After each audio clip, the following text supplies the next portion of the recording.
Cette émission vous est présentée en partenariat avec la Société d'histoire du Lac-Saint-Jean, qui se préoccupe de rendre accessibles les éléments de notre patrimoine qui ont façonné l'histoire de la région et la vie quotidienne de ses habitants, ainsi qu'avec la participation financière de la résidence funéraire Lac-Saint-Jean, propriété exclusive des gens du milieu, qui accompagne et soutient les familles endeuillées depuis plus de 3 décennies avec respect et compassion. Bienvenue à l'émission Nos bâtisseurs. L'entreprise béton préfabriqué du Lac rayonne à l'échelle internationale. Son fondateur nous raconte les étapes qui ont conduit à son succès.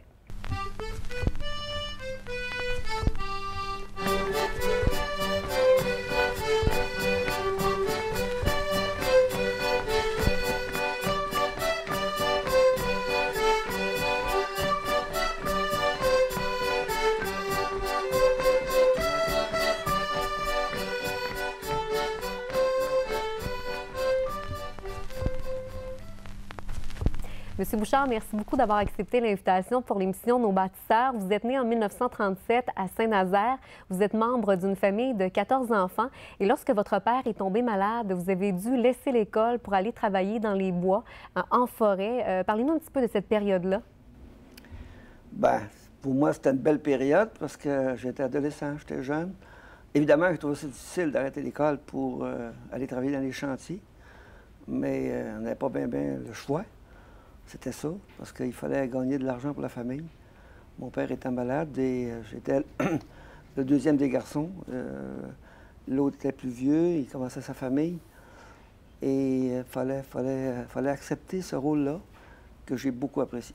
Oui, jusqu'à l'âge de 23 ans. Jusqu'à l'âge de 23 ans.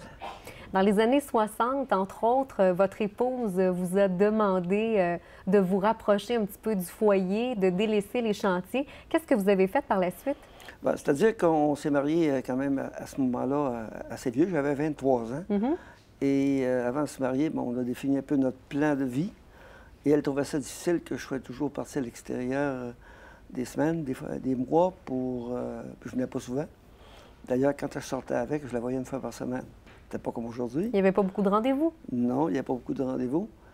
Et elle trouvait ça difficile que je puisse continuer comme ça. J'étais d'accord avec elle, il fallait se faire un plan de vie. Et c'est pour ça qu'en 1960, l'année qu'on s'est mariés, je peux retourner dans les chantiers par après. Donc, vous avez accepté la proposition? J'ai accepté les choses logiques. Oui. Et qu'est-ce que vous avez fait, entre autres? Vous avez déniché un emploi? Bien, l'emploi, je l'ai eu de la ville d'Île-Maligne dans le temps. Ça fait drôle de te dire ça aujourd'hui, mais on est dans un endroit précis où je vivais une première expérience de travailler pour quelqu'un d'autre.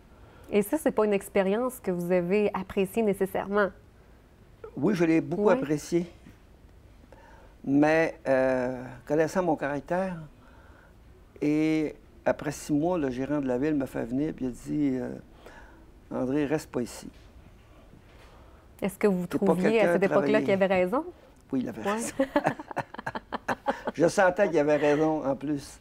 Fait qu'il m'a suggéré de trouver quelque chose d'autre, que je perdais mon temps, que j'avais pas de temps à perdre. Parce que déjà après 6 mois, j'avais pris pas mal de place et on trouvait que je prenais beaucoup de place. Qu'est-ce que vous avez fait par la suite? Vous avez travaillé, entre autres, une formation de ferblantier? Bien, c'est-à-dire qu'après, j'ai une entreprise qui voulait m'avoir qui s'appelait Produits de construction d'aluminium limité, qui était une entreprise située à Saint-Nazaire et qui faisait des recouvrements de résidences. Et à ce moment-là, j'ai commencé à travailler pour eux. Et j'ai appris en même temps le métier de ferblantier, parce qu'il fallait travailler le métal et tout ça. Et j'ai appris à travailler ça à ce moment-là. J'ai commencé comme ça. Si je vais plus vite, parce que le temps, je pense, est court, et il y a eu une évolution rapide, c'est que la compagnie était toujours en difficulté financière. Et moi, j'ai décidé de me faire céder l'entreprise à ce moment-là. OK. Et c'est là que le nom Procométal est arrivé. J'étais le fondateur de Procométal. Dans les années, je pense, 62 ou 63, je ne sais pas exactement précisément. Je n'aime pas reculer en arrière. Mais j'ai décidé de prendre possession de l'entreprise et c'est là que ça a commencé. pour vous. Et bien sûr, par la suite, on connaît la petite histoire. En 1976, vous avez fondé Béton Préfabriqué du Lac. L'idée vient d'où exactement de partir cette entreprise-là? Ça fait drôle de dire ça, mais moi, je suis quelqu'un qui a des principes, je suis extrêmement exigeant. OK. Et je suis quelqu'un qui aime la qualité. Et on faisait beaucoup de bâtiments. Proco était rendu vraiment un grand constructeur de bâtiments dans la région, autant au niveau des arénas, des édifices. Qui avait une belle notoriété. Belle notoriété, je pense. Et je trouvais que les fondations qu'on faisait sur place n'étaient pas de grande qualité. Souvent, je me levais de bonne heure, j'allais voir la qualité des produits. Je n'étais pas content. Je disais à mon personnel autour de moi, on devrait les faire en usine. À ce moment-là, tout serait contrôlé. Ils disaient, André, t'es malade, ça ne s'est jamais fait, ça ne se fera pas. Fait que plus on me disait ça ne se fera pas, plus je disais ça va se faire. Vous étiez un grand visionnaire. Oui. Vous aviez des beaux projets. Fait que c'est pour ça qu'en 1976, on a ouvert une usine. C'était une filiale de Proco pour fabriquer des fondations en béton préfabriqué. D'ailleurs, il y a des arénas qui ont été construits comme ça dans la région. Il y a beaucoup de bâtiments industriels et on a même fait dans la région de Montréal. Parlez-nous justement un petit peu de Béton Préfabriqué du Lac, parce qu'on s'entend que l'entreprise a laissé sa trace un petit peu partout dans la ville d'Allemand, pour que les gens reconnaissent un petit peu vos réalisations dans le coin. Dans le coin? Mm-hmm. Je pense qu'une des premières réalisations, c'était la Maison de la presse à Chicoutimi, qui est encore très bien conservée jusqu'à maintenant. On a participé aussi le centre d'achat ici du Carrefour, qui était fait en préfabriqué. C'était nos premiers projets. Place Saint-Luc. Et vous avez ici une passerelle, ici à l'île Maligne. Oui, ou l'Odyssée des bâtisseurs. L'Odyssée des bâtisseurs, j'étais au l'île Maligne parce que pour moi, c'est encore le coin. C'était encore le coin. Pour Festiram. Oui, la place Festivalma. Place Festivalma, d'après moi, est un beau projet, sûrement aidé à avoir des Jeux du Québec à Alma. Oui. On était fiers de voir des gens qui pouvaient venir ici. Est-ce qu'il y a une réalisation dont vous êtes le plus fier, que vous allez vous souvenir toute votre vie, que c'est vous qui l'avez fait? Bien, moi, je ne fais pas grand-chose. Je participe. Oui. Mais c'est difficile à répondre. C'est presque comme une famille. De quel enfant tu es le plus fier? Moi, je suis fier de tous les projets, qu'ils soient grands ou petits. On en est fiers parce qu'on se donne la même implication, le même intérêt pour faire une bonne réussite du projet. Mais il y en a qui sont plus remarquables que d'autres. Parce qu'il est sûr, si tu parles de Yankee Stadium, ben, c'est quelque chose d'envergure. Oui. C'est quelque chose que mondialement est connu, surtout aux États-Unis. Ça, c'en est un. Je pense qu'un autre que pour nous a marqué l'entreprise et a permis d'évoluer, c'est le tunnel en dessous de la ville à Boston. Parce qu'on a participé, tout l'intérieur du tunnel était fait ici. OK. On a travaillé pendant 2 ans et demi à la réalisation de ça. Et ça, pour nous, était un projet extrêmement important qui nous a appris à améliorer encore notre qualité, à améliorer notre discipline de travail pour faire un produit de mieux en mieux. Ça a été quoi le principal défi pour Béton Préfabriqué du Lac? Le principal, c'est tous des défis. Je dis souvent, puis je suis sérieux un peu quand je dis ça, c'est sûrement difficile de faire une opération au cœur. Mais fabriquer du béton, là, c'est aussi compliqué qu'une opération au cœur. Il y a tellement d'étapes, il y a tellement d'étapes et aussi de suivi dans le processus que c'est extrêmement complexe. C'est pour ça qu'il n'y en a pas beaucoup.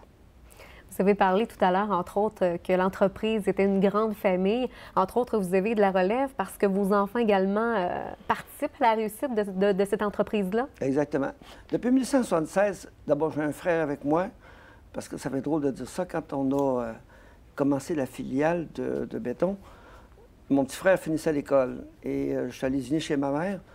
Puis ma mère dit, ton petit frère vient de terminer l'école, tu n'as pas un travail pour lui. C'était la première personne que j'ai engagée à béton. Puis qu'aujourd'hui, il est encore avec nous. Il est encore avec vous. Et j'ai évidemment ma famille. J'ai 2 garçons et une fille qui sont également dans l'entreprise. Donc, il y a une belle relève, évidemment, pour l'entreprise. On l'espère. L'avenir pour Béton Préfabriqué du Lac, est-ce qu'il y a d'autres projets qui sont dans la mire du fondateur? Bien, évidemment, dans 10 ans ou dans 15 ans, ce ne sera pas moi qui prendrai les décisions. L'orientation peut être différente, mais si c'était de moi, je prétends qu'au Québec, nous sommes rendus actuellement à la limite des possibles de développement. On n'est pas une province qui est dynamique, moi, à mon sens, là. OK. Puis, il faut regarder à continuer quand même à développer. Mais si on veut prendre l'expansion sur le marché extérieur, d'abord, nous sommes déjà au Brésil. Nous avons une usine très intéressante à São Paulo. Et on a créé, il y a 2 ans, une entreprise qui s'appelle BPDL International, qui s'occupe strictement du marché international. C'est vraiment une division à part. Une division à part qui fait du transfert technologique. Nous avons déjà une entente avec une entreprise de Porto Alegre dans le sud du Brésil qui était spécialisée dans le structural, mais maintenant qui fait de l'architecture, où on est là pour donner de la formation et les suivre. Et on a d'autres projets comme ça qui s'en viennent. On a des demandes, on a de la difficulté à suivre à cause du personnel, parce que ça prend du personnel qui parle des langues. Oui, hein, pour être à l'échelle internationale comme ça. Et ça presse qu'au Québec, on donne des formations en langue. Quelqu'un qui dit « on n'a pas l'affaire à parler anglais », là, je pense qu'on doit parler anglais. Ma fille parle 4 langues. Mes 2 garçons sont bilingues. Moi, je me débrouille dans tout, mais je ne suis pas bon. Et c'est comme ça. Si tu veux aller ailleurs, il faut que tu puisses communiquer. Si tu n'es pas capable de communiquer, tu ne peux rien faire. Fait que ça presse de cet aspect-là de la développer. Chez nous, nous avons une grande salle de cours et nous travaillons très fort à former le personnel justement pour ça. On a une personne presque à plein temps qui va s'occuper de la formation. Qui donne de la formation au personnel. C'est presque primordial aujourd'hui. Ça est presque primordial. En terminant, M. Bouchard, qu'est-ce que vous souhaitez pour votre entreprise? Bien, je souhaite tout simplement que ça continue comme ça va là, parce que je sais très bien qu'on a une bonne renommée. On est connu ici, mais souvent, on est connu plus ailleurs qu'ici. Oui. Je pense qu'à Boston, on est probablement plus connu qu'à Alma. Vous avez retenu l'attention, en tout cas. Oui. Et on a la renommée d'être des gens fiables, impliqués, puis qui se donnent la peine de tout ce qu'ils font. Parce que souvent, on se demande pourquoi il y a des gens de l'extérieur viennent chez nous pour faire construire leurs bâtiments. C'est strictement, selon moi, question de confiance. Je donne des exemples souvent. Je te parlais d'histoire, là. Oui. C'est comme une fille qui veut se marier, puis elle va avoir la plus belle robe, elle va avoir le meilleur tailleur. C'est sûr. Fait que quand quelqu'un veut un beau bâtiment, bien, il vient nous voir. Puis, dans ce temps-là, on l'apprécie beaucoup et on fait tous les efforts nécessaires pour que le client soit satisfait. C'est une de vos récompenses. En fait, c'est ça. La vraie récompense, c'est elle. Parce que quand ça me déçoit quand on parle toujours d'argent. Toujours l'argent, l'argent. L'argent, c'est pas... ça vient tout seul, ça. Oui. Il faut livrer la marchandise. C'est ça qui est important. Monsieur Bouchard, bravo pour cette réussite-là. Merci beaucoup de votre présence. Merci à toi. Merci. Gentil.